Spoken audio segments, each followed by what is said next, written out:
時丸田中のモーニングレディオ。皆さんおはようございます。時丸です。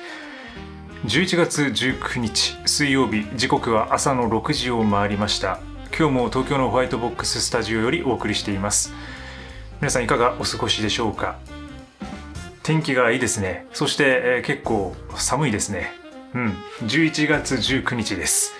今日もゆるくラジオを話していきますので、皆さんもゆるく作業用に何かしながら聞いてください。なんかね、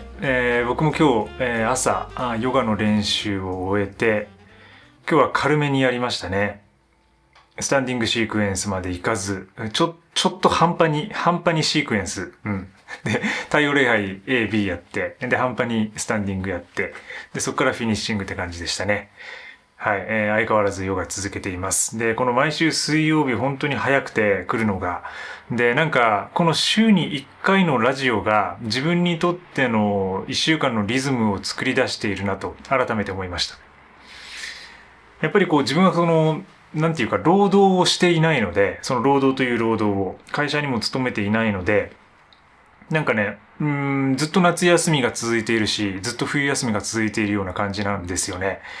で、それで、唯一僕が1週間の中で、なんか仕事っぽいっていうか、自分では仕事だとは思っていないんですけど、なんとなくでも毎週その時間を決めてやり出すと、それが仕事っぽくなってしまうっていう、これ一つの罠ではあると思うんですけど、でもそれがなんか自分自身の、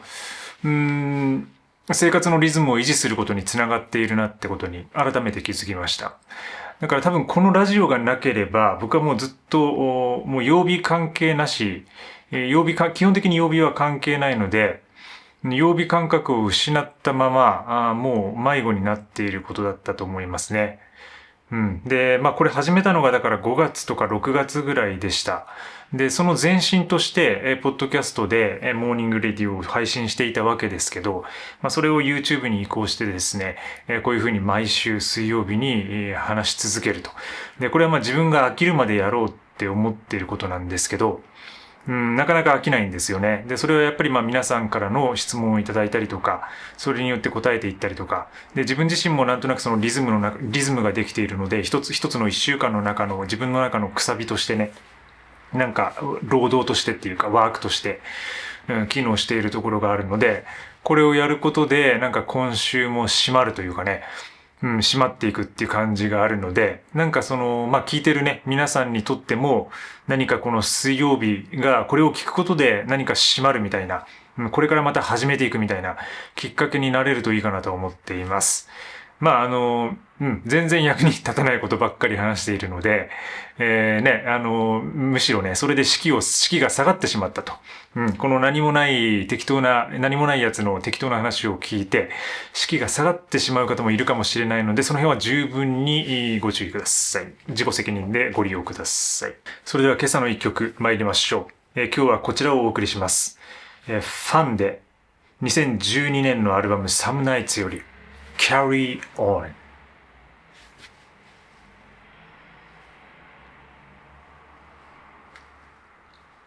はい、聞いていただきました。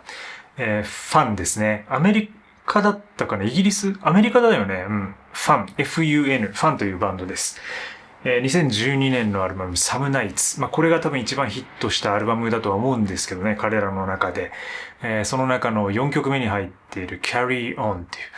いう。これはもう続けていくっていう、なんかその継続の歌みたいな感じですかね。で、僕はファンは実はフジロックで見ていて、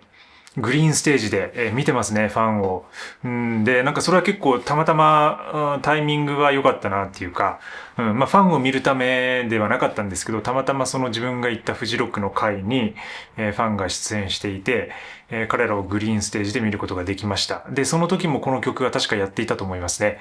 で、それ以来、その周辺の自分の時期のランニングソングになっていましたね。だから2012年とか、13年あたりは多分このね、アルバムを聴きながら僕はランニングしていて、で、ちょうどね、1曲目から始まってちょうど4曲目ぐらいでこの曲が来るんで、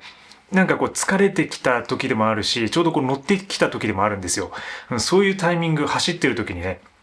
乗ってきたタイミングでこれがかかると、さらになんかこう、ぐっと頑張れるというか、なんかそういうことを思い出します。で、当時住んでいた場所とか、走っていた場所とかね、そういうのをこの曲を聴くと思い出します。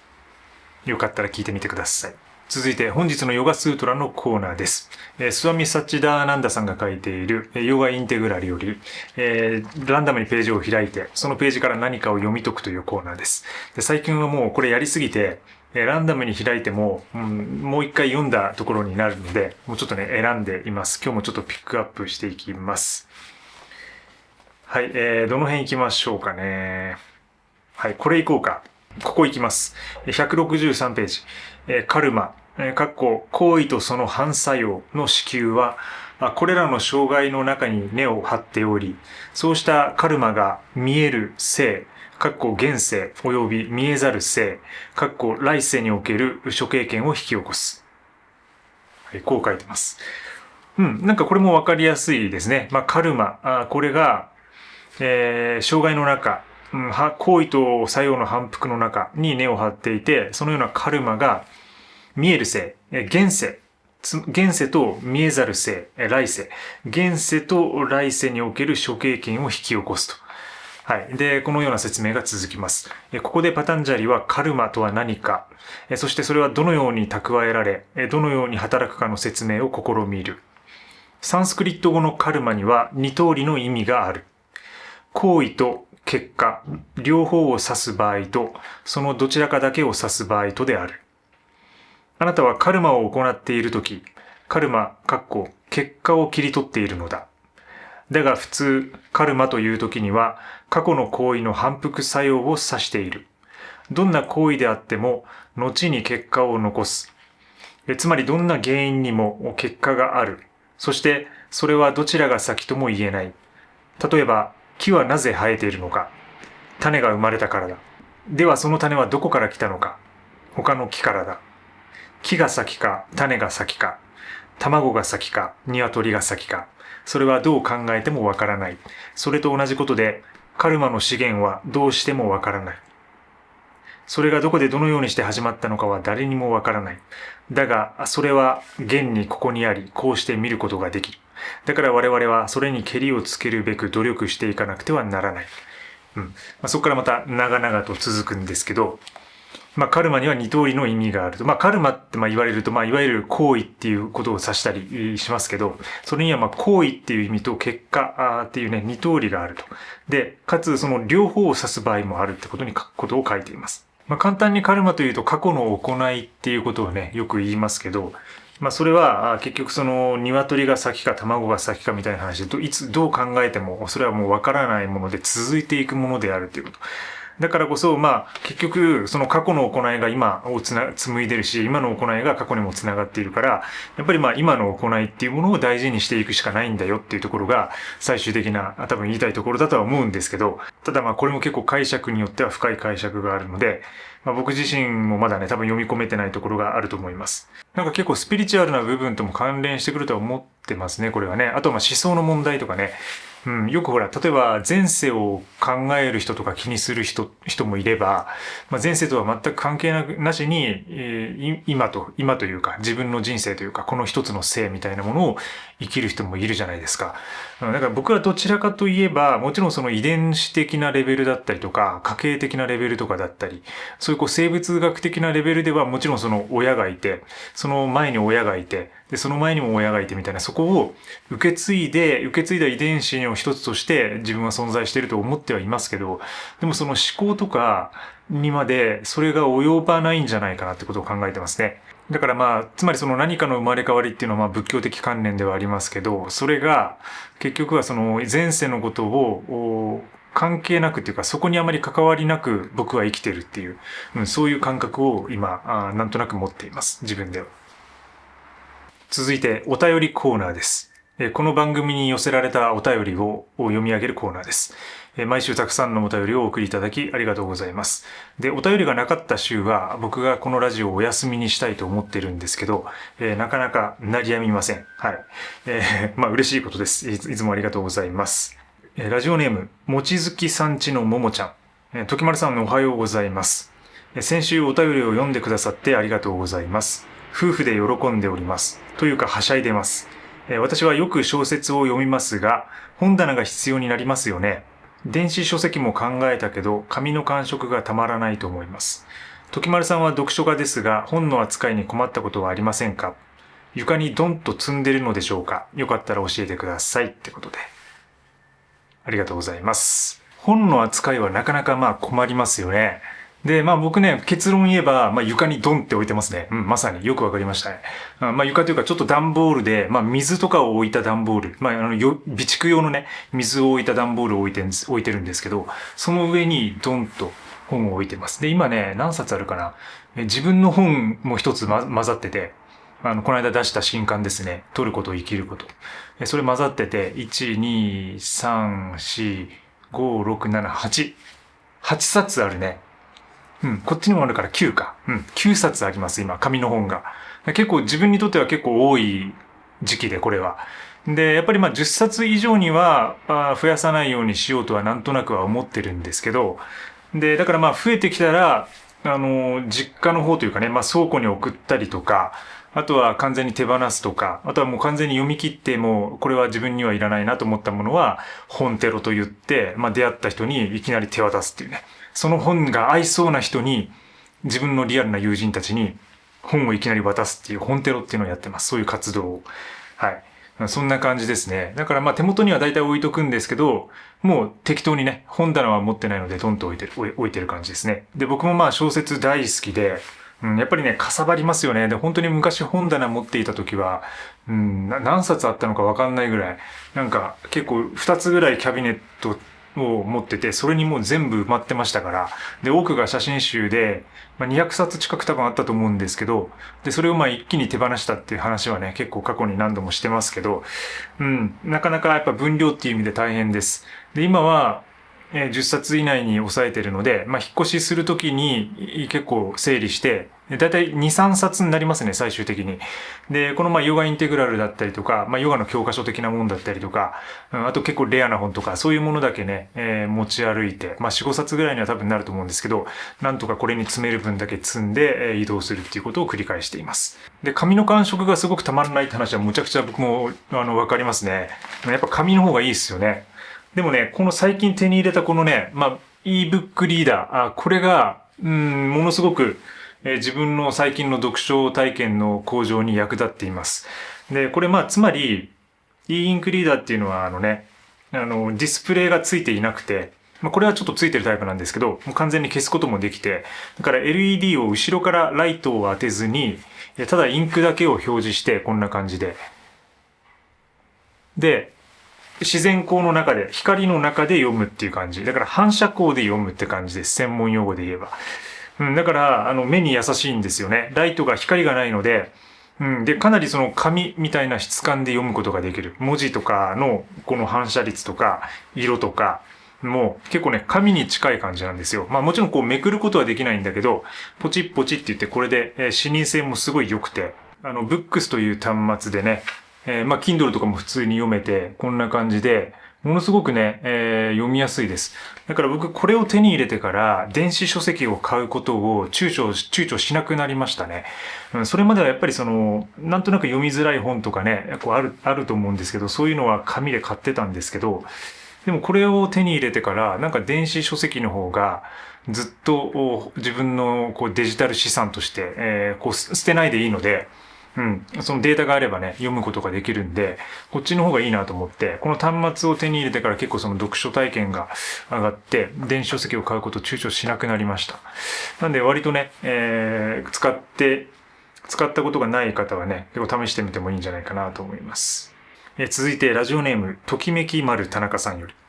り、おはようございます。小屋暮らしの動画の頃から密かに、そして楽しく拝聴させていただいている札幌在住の42歳男性です。いろいろと刺激や気づきをいただいておりますが、その中でも最も影響を受けているのがネスカフェを飲み始めたことです。ゴールドブレンドから始まり、カフェインハーフ、アイスブレンドと巡り、ゴールドブレンドに戻ってきたところですが、先週、ネスカフェつながりだからという安易な理由でネスカフェエクセラに手を出してしまいました。個人的な感想ですが、ゴールドブレンドと比べあまりにも劣る味に感じたのです。この失敗を妻に正直に伝え、ゴールドブレンドの素晴らしさを改めて熱弁したところ、死んだ魚の目ではなく、死んだ魚を見る目をされました。今回は金銭的にも可愛い失敗で済みましたが、物の価値をしっかり見極められる目を養っていきたいと思った些細な出来事でした。これからも楽しい配信を心待ちにしておりますってことで。ときめきまるさんありがとうございます。ね、いろいろでネスカフェに出会ってネスカフェを試してみたけどエクセラがまずかったと。で、ゴールドブレンドに戻ったっていうね。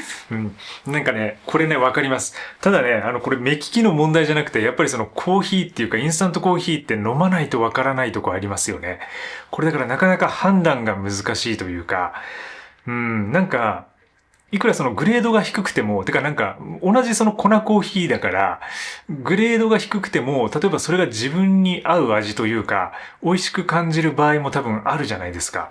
で、これもう鬼門なのが、もうゴールドブレンド、っていうかネスカフェ兄弟の中でもこんなたくさんあるわけで、それをね、他のその親戚とかたくさんあるわけですよ。なんかそのカルディのオリジナルブランドだったりとか、成城石井が出しているものだったりとか、で、僕がこの間飲んでた UCC だったりとか、そういうものに手を出し始めると、もう永遠にネスカフェゴールドブレンドに戻れないみたいなことになってしまいますよね。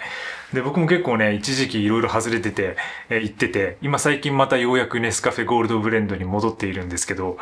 だからこのインスタントコーヒーの選択の難しさっていうのもあるし、それに対する好奇心。なんかいろいろ試してみたいっていうのも出てくるし、で、それはもちろんその、お値段が手頃だからっていうのもね、関係しているとは思いますけど、でもやっぱり言えることは、ゴールドブレンドの安定感は半端ないってことです。はい、半端ないってこと。これ、僕今日は水ですけどね、水飲んでますけど、やっぱりね、久々に戻ってくるとね、半端ないなって思う。絶妙なバランスなんですよ。酸味と苦味、そして濃さ、そして香りの良さ。特に封を開けた時の感動というか、香りって凄まじいですよね。ゴールドブレンド特有のあの香りを嗅ぐと、また朝来たなっていうか、今日一日やっていけるんじゃないかなっていうことを思ったりしますね。小屋暮らしの頃から見てくださってるってことでね、もう2年以上前からですね、本当にありがとうございます。ラジオネーム、きょうさん。はじめまして、時丸さん。いつもビンビンに感化されている物を減らしたい人間です。問題は私はパートナーと暮らしていますが、パートナーは片付けをしない人だということです。片付けした方がいいよというのですが、パートナーは散らかっていることがわからないと言います。パートナーが物が荒れた部屋で無自覚ストレスを感じながら生きていると思うと現状が残念でなりませんが、そんなことを思ってしまうのも私のエゴなのでしょうか。本当は二人協力してでも住みよい環境にしたいのですが、私は片付けてくれないパートナーを尻目に物を捨て続ける姿勢を見せていくしかないのでしょうかってことで、ありがとうございます。そう、これもよくある問題よね。僕も何度かこういう質問にも答えてますけど、そのパートナーが捨てないタイプだと。でもやっぱり、ここに書いてるように、片付けした方がいいよって言っても、その散らかってることがわからないって言ってるじゃないですか。だからそのわかんない人にはわかんないんですよね。だからもうずっとその散らかっていることが普通になってしまっていると、そっちの方が心地いいって思っちゃったりとか、逆にそれで全くストレスを受けない人もいるので、だからエゴといえばエゴなのかもしれないですね。で、人っていうのは本当にそのなかなか変われないので、もうね、22、3歳過ぎたら無理よ。22、3歳で大体もう固まってしまいますから。でも脳っていうのは可塑性っていうのがあって、ある程度27、8、9ぐらいまで鍛錬とかトレーニングによっていろんなことを吸収できて変化できるっていうふうに言われていますけど、でも大体ね、自分の習慣とか、培ってきた価値観とか、そういうものはもう22、3歳ぐらいまでに固まるんじゃないかなって、思いますね。だからなかなか難しい。人を変えることはできないので、ただその自分がその姿勢を見せ続けて、それによって自分が疲弊していくっていうことは本末転倒じゃないですか。だからもうそんなにもう見せなくてもいいというか、僕はもうそれぞれでうまい具合にやっていけばいいんじゃないかなと思いますね。で、あと環境を整えることはできると思うんで、自分自身のそのデスクスペースだけちゃんとやるとか、だからその相手が使うスペースは放っておいて、自分のスペースだけやるとか、あとはもうちょっとエクストリームなスタイルを取るのであれば、別居スタイルにして、自分の部屋は自分で確保して、そこを完璧な自分のミニマルなスタイルに作り上げて、で、あとはたまにね、遊ぶときは一緒に遊んだりとか、そういう方法もできると思うので、そういう風にできるといいかもしれないですよね。そのパートナーって書いてくださってるんで、ちょっと結婚してるかどうかはわかんないですけど、結婚していても、その別居スタイルっていうのを取ることもできるし、だからお互いね、どちらかが一方がっていうわけではなくて、お互いのやっぱりスタイルとかやり方をね、お互いが尊重しながら、やれるといいんですけど、それにはやっぱり対話することが必要で、わからないと言っても、自分はこう思うよと。でもあなたの気持ちは尊重しますよと。で、僕はこれが心地いいと思っていて、だから一回試してみないみたいな、そういうアプローチぐらいはいいかもしれないですけど、あまりしつこくやりすぎるとね、それめんどくさいってことになって、もうだったら一緒にいない方がいいってことになっちゃうんで、その辺は慎重にやってください。言ってる間に気づいて目覚めるっていうタイプもあるんですけど、もうそれはもう稀だと思った方がいいですよ。もう結構マキシマリストで、でもそのミニマリストのことを話したら、それに感化されて、ミニマリストに逆に目覚めるみたいな人もたまにいるとは思いますけど、でもね、少数派だと思った方がいいと思います。もう22、3歳ぐらいまでのスタイルが、ほとんどもう、それを変わんない、人は変わんないんだっていうぐらいの感覚で付き合った方が、もう一つの諦めみたいなもんですよね。定感みたいなもの。そういうものを持って付き合った方が、逆にうまくいく場合もあります。はい。ラジオネーム、ブリザードのザラキさん。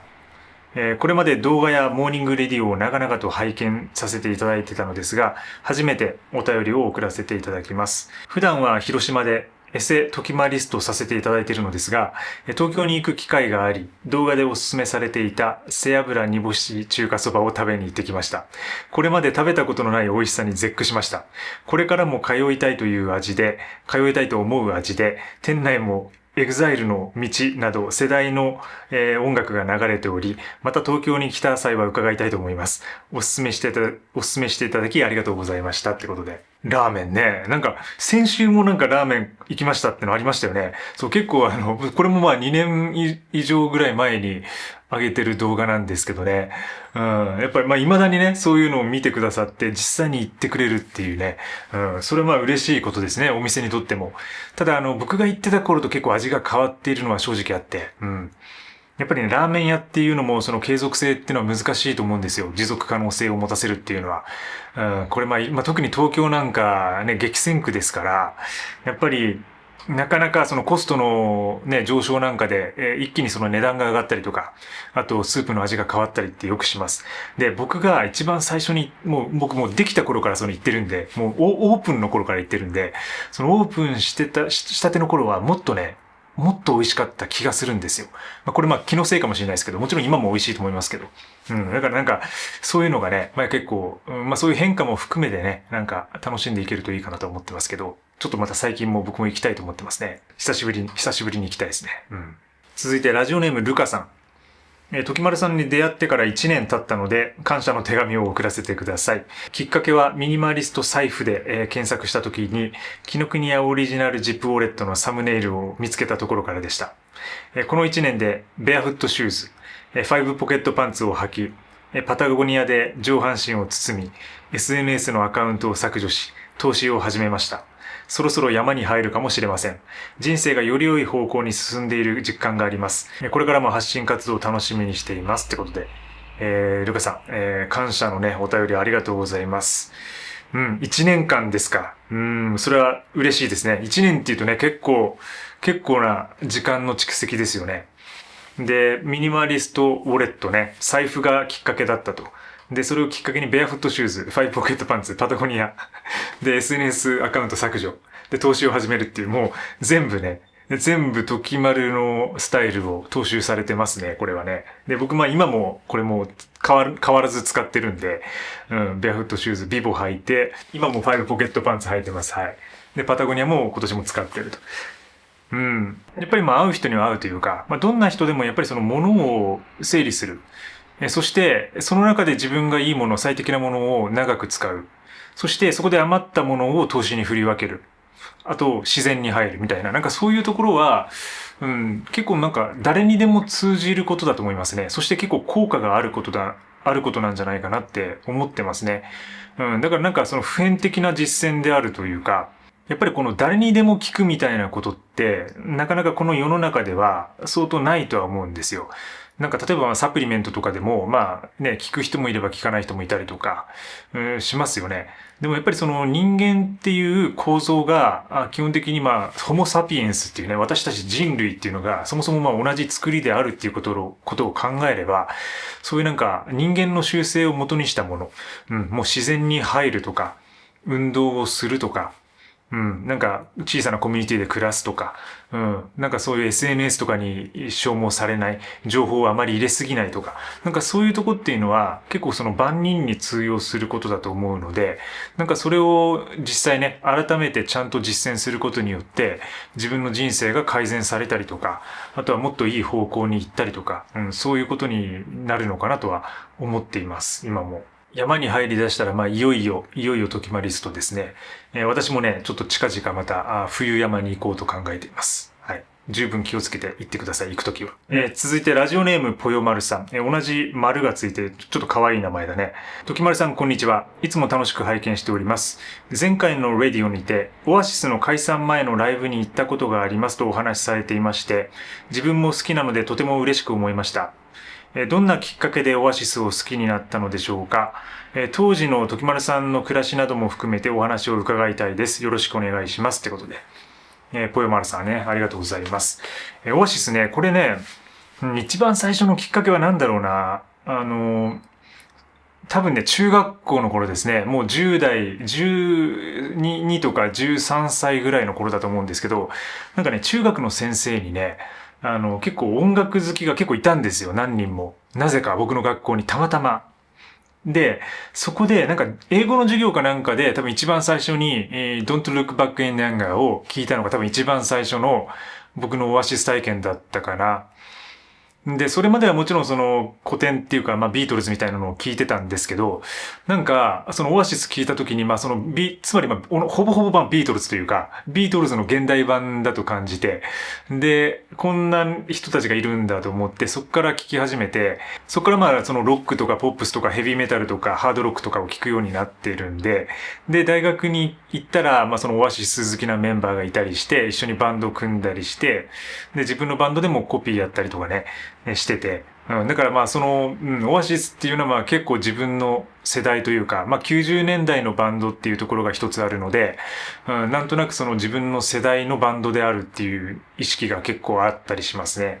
で、その学生の頃に、そういう風にハマって音楽をやっていて、で、オアシスのね、歌を歌ったりよくしてました。その解散前の最後のライブ行ったのが確かね、2009とか10年ぐらいだったと思うんですよね、あれ。で、僕は東京来てからすぐ行ったので、幕張メッセだったと思うんですけど、千葉の。で、その時はね、なんかその時、どういう暮らししてたかなっていうと、多分最初の会社にまだいたのかいたのか、もう多分辞めたかぐらいの時でしたね。もしかしたらプラプラしてた時かもしれないですね。多分カメラマンになるかならないかみたいな、もう本当に多分アシスタントの時期だったと思うんですけど、もう本当にだから写真のことしか多分やってなかったと思います、その時は。で、もしそのオアシスのライブの時期が、2009年だとしたら、そうですね。写真やってたか、その前の、プラプラしてた、完全にフリーター状態っていうか、ニート状態みたいな感じだったと思いますね。で、なんかオアシスのアルバムで感じるのは、やっぱり名盤っていうことですかね。やっぱり90年代っていうとまだ CD 文化なんで、What's the Story Morning Glory、モーニンググローリーだったかな、アルバムタイトル。あれがなんかアルバム全体がやっぱりその一つの物語みたいになっていて、なんかそういう作りを90年代のバンドってよくしてますけど、なんかその全体の曲のバランスだったりとか、そういうのが最初から最後まで一つ通して聴けるような、なんかそういう感じで聴いていましたね。だからなんかアルバムはなんかずっと自分が断るるごとになんとなくこう、聞き返しているっていうか、そういう感じがします。だからまあ2010年代、15年代で20年代ってなった時も、なんかそれぞれのこう新しい家とかの、家で聞いてた記憶があったりとか、でこの間の最新のライブはね、もうチケット当たらなくていけなかったんですけど、なぜかね、僕の元バンドメンバーがね、当たって、で、彼、まあちょっと東京じゃないところに住んでるんですけど、来て、で、久々に遊んで、なんか当時のちょっとバンドマンっていうかバンドつながりの人たちとか、が集まってね、結構楽しい夜だったんですけど、後から映像を送ってもらいましたけど、結構良かったですね。なんかあの場に、なんか居合わせれたら良かったなと思いましたけど、もう多分次来ることないんじゃないかなって気がしますね。自分が生きてる間にっていうか、まあちょっとオアシスが生きてる間にっていうか、改めてちょっと今日オアシスでも聞いてみようかなって思いましたね。ラジオネームステラさん。徳丸さんおはようございます。先般って書いてるけど、前回ってことかな。電子レンジを買うか否か相談したステラです。その説はご回答いただきありがとうございました。お目当ての商品がブラックフライデーで安くなっていたら購入しようと思います。さて、今回は物のダウングレードについての質問です。私は2ヶ月前までお部屋に住んでましたが、一年発起して自分で片付け、不要品の処分、掃除をし、ハウスクリーニングも頼んで部屋をきれいにしました。私はズボラなのもあり、掃除機はダイソンを使っていました。多少埃が積もっても吸い取ってくれると期待していたからです。しかし、部屋をきれいにしてから毎朝、クイックルワイパーで床を拭くルーティンを始めて1ヶ月が経ちます。そうすると、ダイソンがオーバースペックな気がしてきました。このままダイソンを使うか、誰かに譲って今の自分に合ったグレードの掃除機を買うか迷っています。ミニマリストの方のもののアップグレードの話はよく聞きますが、ダウングレードの話はあまり聞かないので、時丸さんのご意見を参考にさせていただきたくお便りしました。長文失礼しました。風邪が流行っているのでご自愛くださいませってこと。ありがとうございます。お部屋に住んでたけど、一年発起してね、片付けて綺麗になったと。で、ダイソンの掃除機を使っていると。で、しかし、クイックルワイパーで拭くルーティン始めて、そっちが調子いいと。で、これはね、一つね、クイックルワイパーでいけるんだったらもうクイックルワイパーでだけで行った方がいいと思います。でもやっぱりまあ掃除機っていうのは便利で、やっぱその部屋が広いと疲れるんですよ、クイックルワイパーって。で、僕がそのクイックルワイパースタイルを、しかもその絵の部分なしで自分の手だけでやれているのは、部屋が狭いからなんですよ。もうこれが前提にあります。だから僕はもう18平米以下の部屋が好きで、18平米以下にしか住みたくないなと思ってるんですけど、だからそれはね、掃除が楽だからなんですよね。で、これが多分ね、もうちょっと1L とか 2L とか、で、38平米とか40平米以上とかになると、まあ、掃除機あった方が、多分掃除は楽になったりすると思うんですよね。あとはその猫を飼ってるとか動物を飼ってるとかね、そういう場合は多分ね、掃除機の方が早かったりするんじゃないかなとは思うんですけど、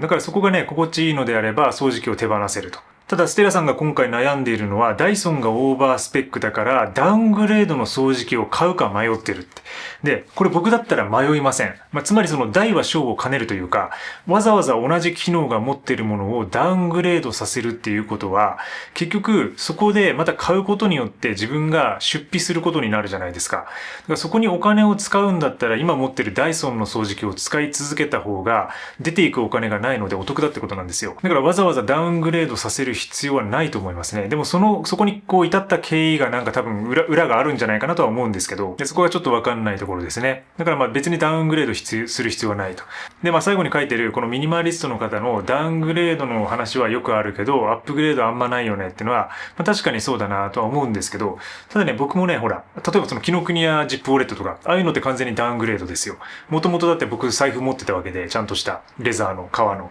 だからそこから、紀ノ国屋のジップウォレットにしてるんで、まあ、その素材とかね、値段とかだけ見たら明らかなダウングレード。だから僕はそういう意味ではダウングレードはよくしてるってことになります。で、他には例えば冬用のコンフォーターね、毛布とか、掛け布団みたいなもの、そういうものを、そこから、寝袋にスイッチしたりとかね、自分のキルトにスイッチして山で使うものを家でも使うみたいなことにしたりとか、これってまあ普通に考えたら、家で使う分にはその家用のね、コンフォーターの方が、絶対心地いいとは思うんですよ。サイズ的にも使いやすいだろうし、暖かいかもしれないし。でもそれをあえて、その山用のものにするっていうことは、サイズも小さくなるし、で、耐久性も低くなるし、で、暖かさがちょっともしかしたら寒くなるかもしれないし、だからそれもある意味のダウングレードと言えるかもしれない。でも僕はそれをやることによって物の数を減らしたりとか、全体の重量を減らしたり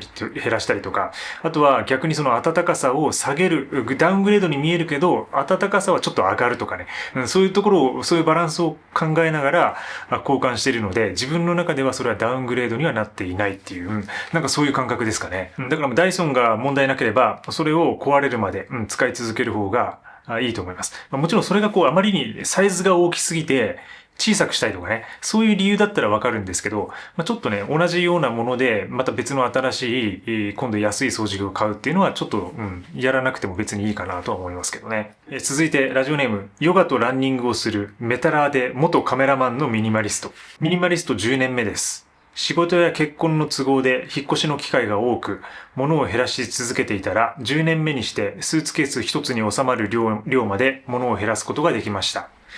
ここからさらに時丸さんのようにバックパック一つに収まる分量まで減らしたいと考えていますが、なかなかこれ以上減らすことができません。特に夏服、冬服を同時に所有していると、どうしてもかさばる厚手の服などがバックパックに収まらず、スーツケースが必要になってきます。時丸さんの実践したスーツケースを手放すことができた方法などあれば、アドバイスあればお聞きしたいですってことで。ほぼ一緒だね。もうヨガとランニングして、メタラーで元カメラマンってもう、ほぼ僕じゃないかって、もうドッペルゲンガーかって感じですね、これね。でミニマリスト歴も長いですね。10年やってて。で、バックパックとあとスーツケースがあると。で、これまさに自分も、バックパック一つに移行する前は、スーツケース使っていました。で、これも過去動画に多分スーツケースの話とか、それを減らした経緯とか多分上げてるとは思うんですけど、これ確かに書いてるように、やっぱ服がポイントになるんですよ。夏服、冬服。で、特に冬服のコートとかジャケットが絶対入らないんですよ、これに。だから僕が一つアイデアとして、実践方法としてあるのは、やっぱその登山のレイヤリングを使うっていうことですね。だから今これ一つで冬服やってますけど、この下にですね、そのパタゴニアのパフ着たりとか、ヒアネスのウールスウェットを着たりとか、で、さらにその下に自分が持ってるドライウール T だったりとか、大和道のフーディーとか、そういうものを入れるっていうことで、冬はつまりいろいろ全部着込むっていう形になる。で、それをすべて剥ぎ取ったとしても、それぞれ一枚一枚が薄くて軽くて軽量で、そしてアウトドア製品なのでコンパクトになると。で、パタゴニアのジャケットなんかもね、インナーポケットがついてて、くるくるっとこれくらいの、いわゆるその、パッカブルみたいな感じで小さく畳めるんですよ。そういうものにしているっていうのが、そういうものに全部できたっていうのが、一つスーツケースを手放す鍵にはなってます。で、他にかさばるものの代表としてはやっぱり靴で、これも、僕そのスーツケース持ってた時は、マルジェラのスニーカーとサンダルと、で、ランニングシューズとみたいな感じで、スニーカーが、あとはブーツ持ってる時もあったね。だからそういう風に、靴をね、3から2持ってたんですよ。で、そうなってくると、どうしても、スーツケースが必要になる。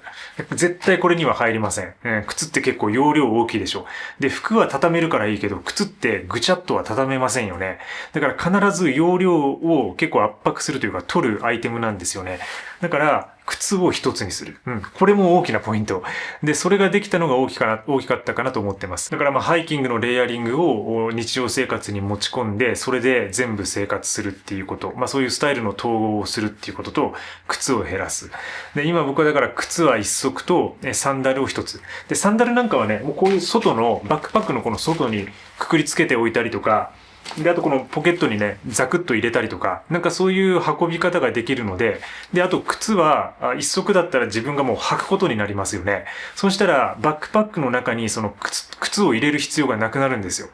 で、その分のスペースを他のギアとか道具を入れることに使えるので、容量に余裕が出ます。だから、その2つが大きく、スーツケースを手放す時のヒントになるかなと思いますね。でもね、無理しなくていいんですよ。無理してやろうとすると、結局不便になったりとか、寒くて冬着るものがないってことになるんで、僕みたいに。だからエクストリームに行くんであればそれやっていいですけど、そのエクストリームに行く必要はないと。で、そうなるとじゃあどういう風な考え方ができるかというと、冬服みたいなものはシーズナルアイテムとして、もう部屋に置いておくアイテムとして持ち運びは考えないっていう前提で活動するっていうことです。だからこれ一つありですね。だからもう冬用のそのジャケットなんかはもうあえてね、これに入れるものとしてカウントしない。で、大体クローゼットがあると思うんですよ。お部屋には。だからクローゼットに置いて、つまりその家のね、家具とか備品的な扱いとして扱うってことです。バックパックにワンバッグのスタイルに含めない。だから家にある机とか、洗濯機とか、炊飯器とかと同じような扱いで、クローゼットにあるジャケットみたいな、そういう感じでね、家のものとしてシーズナルアイテムを扱うみたいな考え方にすれば問題ないと思いますね。ただ移動が多いっていうね、引っ越しの機会が多いっていうことなんで、引っ越しくらいだったらいいでしょうね。それ一つで、ノマドワークで、いろんなところで転々として働くみたいになると、やっぱり一つに収めた方が、移動の利便性は圧倒的に上がるんですけど、引っ越しぐらいだったらね、その時結局段ボールで他に持っていくものはあると思うんで、一緒にそういう冬用とか、厚手物のね、はパケットして、運ぶことができるんで、僕だったらそういうふうに考えると思いますね。続いてラジオネーム、ハイパービマーさんから。徳丸さんおはようございます。先週の放送で読み上げいただきありがとうございます。オープンマインドで行きましょうと言われて、自分に足りないものはまさにこれだなと気づきました。なかなかすぐにはオープンマインドにはなりきれませんが、とりあえずなったつもりで日々過ごしたいと思います。以前の YouTube で、時丸さんはエディターを Emacs に変えたというお話をされていましたが、Emacs にした決め手は何でしょうか？情報のテキストでの一元管理に OG モードが便利で使い始めたのかなと想像しました。ちなみに私も20年以上 Emacs を使っていたのですが、今年からミニマルなキーストロークを求めて NeoBim に乗り換えましたということで、ありがとうございます。ハイパー。だからビマーさんですね。覚えてますね。そのオープンマインドで行きましょうみたいなね、話をしましたね。友達ができないみたいな話でね。で、今回の人もなかなかマニアックですね。で、エディターをね、僕が Emacs っていうのを使ってるんですけど、で、それにした決め手は何かっていうと、まさに書いてる通り、オーグモードです。はい。これもオーグモードが決め手になってます、最終的に。で、もちろん、ネオビムも検討していましたね。だからビムも使いたいなと思ったことがあって、で、ただね、今もね、使ってるんですよ。イーブルモードってのがあって、Emacs でもそのビムのキーバインドが使えるじゃないですか。そういうモードにしてるんで、だから Doom 入れて、そのビムを使えるようにしてると。で、それ以外の理由としては、これまで僕が使っていたツールというのが、やっぱりそのワークフローイっていうアウトライナーのツールであるっていうこと。それがまず一つ自分の、生活の OS っていうのかな。そういうものとして機能していました。もうそれで全てそのタスク出しだったりとか、プロジェクト管理だったりとか、文章執筆の簡単なものだったりとか、そういうものを全てこなすようになって、もう一つ他にエディターをね、使っていたんですけど、それはユリシーズだったりとか、カーソルだったりとか、普通の Apple のメモ帳だったりとか、Google シートだったりとか、いろんなものを使っていく中で、そのテキストエディタと、そのアウトライナーの融合をするときに、じゃあ何が一番ベストだろうかって考えたときに、やっぱりその拡張性とオーグモードがあるっていうことで Emacs だったんですよ。なかなか乗り換えるの時間かかりましたけどね。で、その辺は僕のコアメンバーシップでね、結構詳しく書いていて、で、これからも書きたい部分ではあるんで、もし興味がある人はね、そういうエディターの話なんかはそっちでちょっとやりたいとは思ってるんですけど、とにかくそういうわけで、乗り換えたと。で、僕もね、結構ネオビムは気になってて、で、これ20年以上ね、このハイパービーマーさんは使ってたわけですよね、Emacs を。で、それから、引っ越しするっていうのはなかなか大変だったと思うんですけど、確かにビムのキーバインドで操作できるっていうのはかなりミニマルなストロークになるんで、良さそうだなとは思ってるんですよね。で、僕もちょっとそっちに興味が出てるんですけど、いかんせん、その Emacs に統合ようやくできたばかりなのに、そこからまた環境を変えるっていうことは、また自分のその設定とかを追い込むので、いっぱいいっぱいになって、自分の今度クリエイティブというか作品ができなくなるっていうことになるんで、ちょっとね、躊躇してます。ただ、ビムはちょっと使いたいと思ってて、ちょっとネオビムはちょっと遊び程度で、試していこうかなと思ってます。はい。でも結局ネオビムにも、プラグイン入れて、オーグモードみたいに使ったりとか、その Emacs 風の拡張をしたりとか、ツリーみたいなことをフォルダツリーみたいなのを作ったりとか、検索のシステム入れたりもできるんで、そっちでもね、多分ね、できるとは思うんですよ。ただいろんな総合的なな、その OS としての使い方だと、EMAX の方がいいかなっていうふうになんとなく思って、で、今それが結構ハマってるって感じなんで、ちょっとね、今後ね、ちょっと使いたいなって思うんでね、もしね、ネオビムの魅力とか良さがあったらね、また教えていただけると嬉しいです。はい。いや、20年以上 EMAX 使ってるって相当な経験者だと思うんでね、この知見はね、多分すごいと思いますね。マニアックな質問ありがとうございます。はい。ということで、今週のお便りは以上です。また来週もあれば、ぜひ、概要欄よりご応募ください。時丸田中のモーニングレディオ、毎週水曜日の朝6時より放送しています。続いてコメント読み上げ Q&A コーナー。はい、またちょっと時間が押してきてるので、こちらさらりとね、これまで今週の動画に対するコメントを見ていきたいと、ピックアップしていきたいと思います。先週のラジオからですね、おはようございますってことで、結構ね、朝からね、聞いてくださってる方、リアルタイムで聞いてくださってる方いますね。ありがとうございます。お弁当準備しながら、ウォーキングしながら、朝食しながら、子供の送り迎えに行きながら、いろんな状況の中で聞いてくださってて、それをコメントしてくださってね、なんかその情景が浮かんで、なんかそれぞれのこう朝がね、ある感じで、なんかすごいこう世界が動いてるなっていう感じがしましたね、このコメントは。あとハイパーノマドクリエイターの話しましたけど、誕生日がちょうど8月18日の同じ人がいたりとかね。歴史上の人物の坂上の田村麻呂さん、毎度ね、本質的なね、問いをね、してくれるんですけど、人間の寿命が伸びることは幸福につながると思いますか？また本質的だね、これね。結構難しいと思います。ただ僕の考え的には、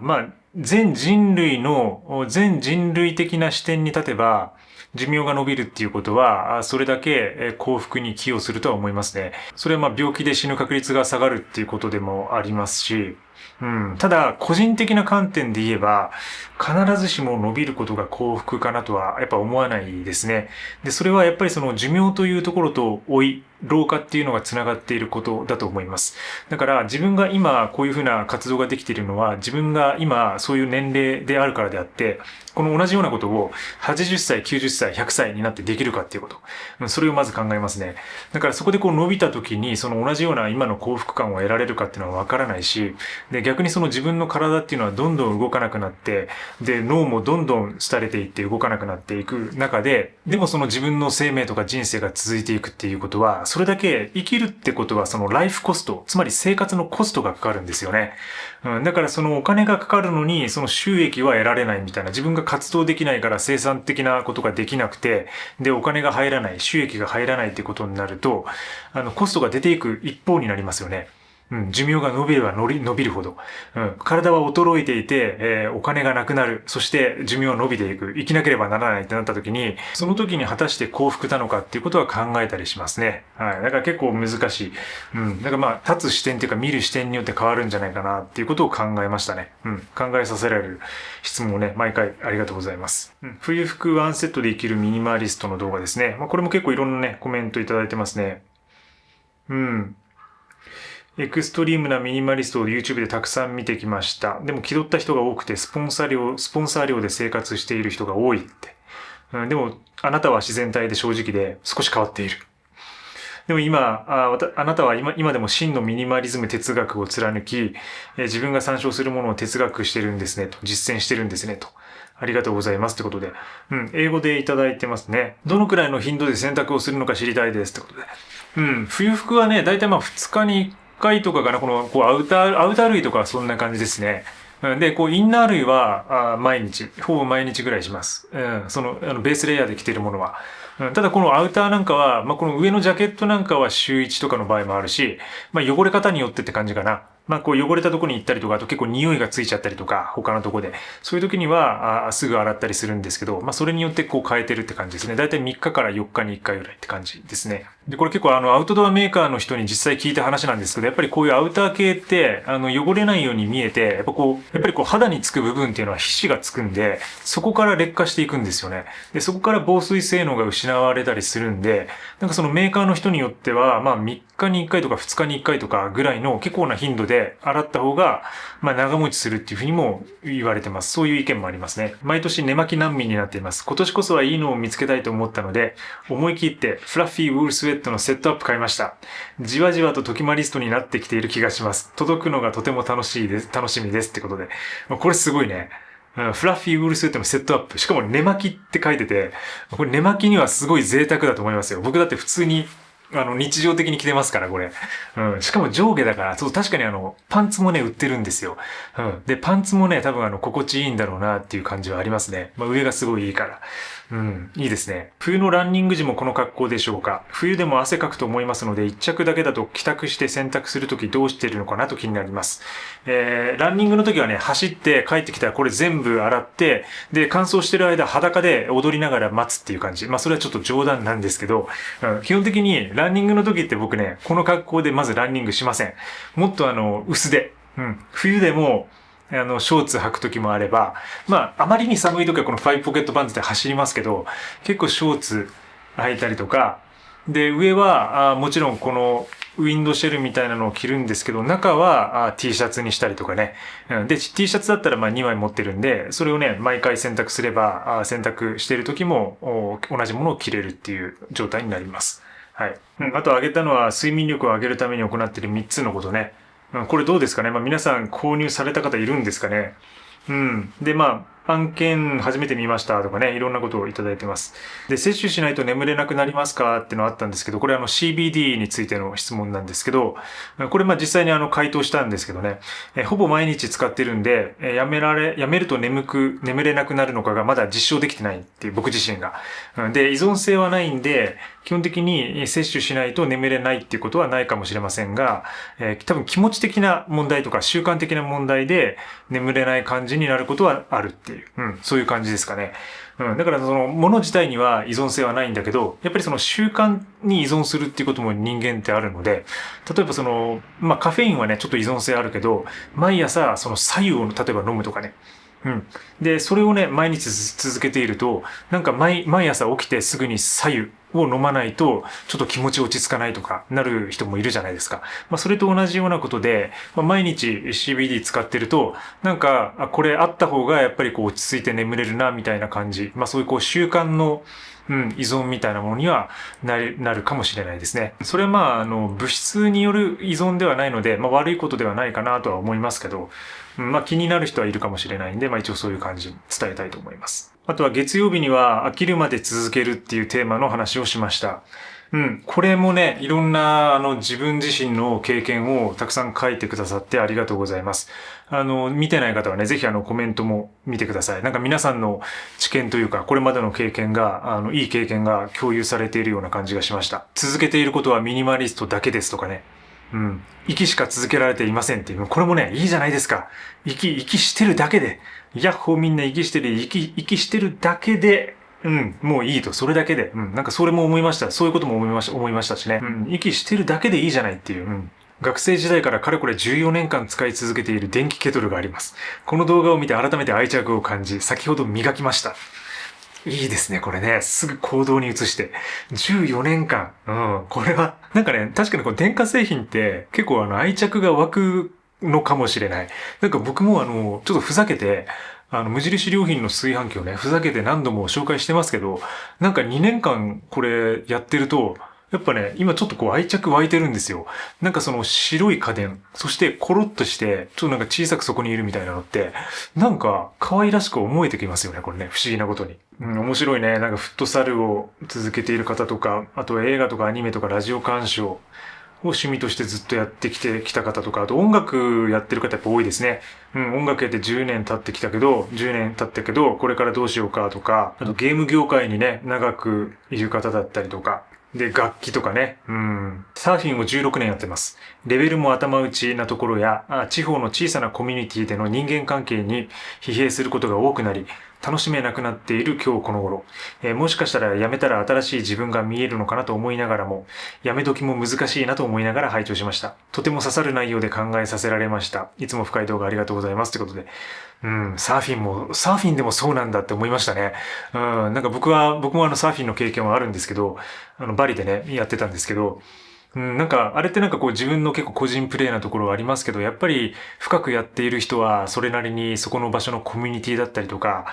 そういうところでの人間関係だったりとか、そういう深いね、ところがやっぱあるんだなっていうのを思ったし、でもなんかその波に乗ること自体には多分飽きてないっていうのか、なんかその楽しみっていうか、その面白さっていうのは、やっぱりこう、ずっとこう胸の中にあるみたいなのがあるんじゃないかなっていう、なんかそういう想像をしましたけどね。だからそういう場合は、その本質的なものは大事にしておいて、そういうこうコミュニティを例えば変えるとかね。これもまあなかなか難しいと思いますけど、その場所っていうか、できる場所が限られてるんで。ね、宮崎にいるんだったら湘南に移住するとかね。その逆をやるとか、日本だったらそういうことになるのかわかんないですけど、なんかそういうこう、本質的なものは変えずに、その周りを少しだけ、一つだけ変えてみるとか、なんかそういうことも新たなその継続のエンジンになったりするし、もしその変えてみてもそれでもダメだったら、もうそれは本当にやめ時っていうね、そういう判断の基準になるかもしれないしってとこで、様々な経験を共有いただいてね、本当にありがとうございます。はい、時丸田中のモーニングレディオ、そろそろ終了のお時間、そして水曜日を始める時間が近づいてきました。寒くなってくるとなかなか体動かせなくなりますけどね、体今日も動かしていきましょう。僕は最近朝食のね、キム・カーダシアンセットが冷たすぎて、なぜならあれブルーベリーを使うじゃないですか、冷凍ブルーベリーを。だからかなりね、冷たいんですよ。で、冬のこういう寒い朝にその冷たいブルーベリーを食すっていうのが結構